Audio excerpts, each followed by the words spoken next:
Well, let's talk a little bit about, we're going to talk sort of more generally about the functions of the office, but I think in the news lately has been the whole MNsure controversy. And obviously you can't talk about specific findings that you might have now or things that are in process any more than judges can talk about cases that might be pending from that standpoint. But you can talk a little bit about the process, I think, talk about how you happen to get involved in this, and maybe give our viewers a little snapshot of procedurally how this is going to unfold over the next several months.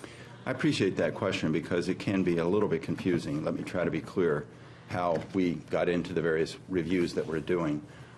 There is a federal law that requires the state auditor, in this case the legislative auditor, to do an annual audit of the major federal funds that the state receives. And the state received a significant amount of money to develop the insurance exchange, now called MNsure.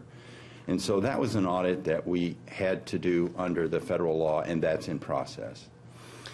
And we're going to be doing other audits, financial audits, under the responsibility and jurisdiction that I have as legislative auditor. But one of the things that I felt was important, given the magnitude of the issues involved, I thought we needed to do a comprehensive evaluation. And the evaluations that we do about 6 or 8 a year. We are asked to do many more, but we only have the resources to do about 6 or 8. That's the one part of the work that we do that has to be authorized through the Legislative Audit Commission, because they take into consideration all the requests that legislators have.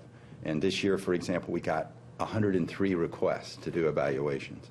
And so we have to have a process for sorting through those and trying to determine what will be the best use of the legislative auditor's evaluation resources. So when you talk about evaluation, you're determining whether a program is effective.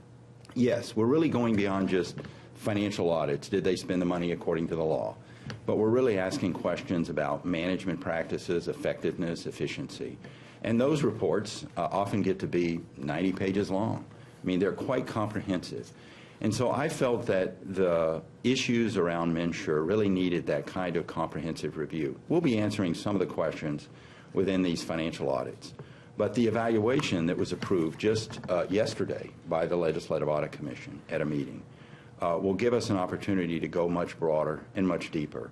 And so we'll be addressing a lot of the issues and questions about the website, what went wrong, how the governance structure there was working, issues about the advertising, was that effective, about some of the outreach efforts. That report probably won't be available until probably the end of December or so, because it is a very comprehensive evaluation. But some of the other audits will be available soon. And I think that's an important point that you make there, and one that we maybe should emphasize again, because of course in a hypersensitive political environment, in case anyone was wondering, there's an election in November and various people are on the ballot, and the timing of this report and how long it takes and so forth is driven not by any of those sort of outside characteristics, but rather what does it take to get the work done? Absolutely. In fact, I think it's important to emphasize that once we receive the assignment from the Legislative Audit Commission, for example, with the MNsure audit or evaluation, as well as others that we received yesterday, then it is completely within the control of the legislative auditor to decide who's going to be on the team, what the methodologies are going to be, our findings, our recommendations, and when we release the report. And when we release the report really is determined solely by how long it takes us to do the work. And it is typical that when we receive these assignments to do evaluations in the spring, we release the report in December. So it's not taking into consideration the election.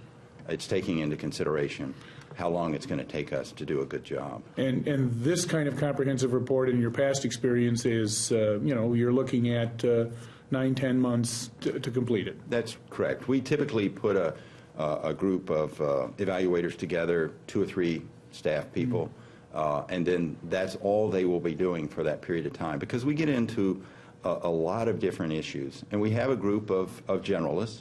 I have a staff of about 14 evaluators.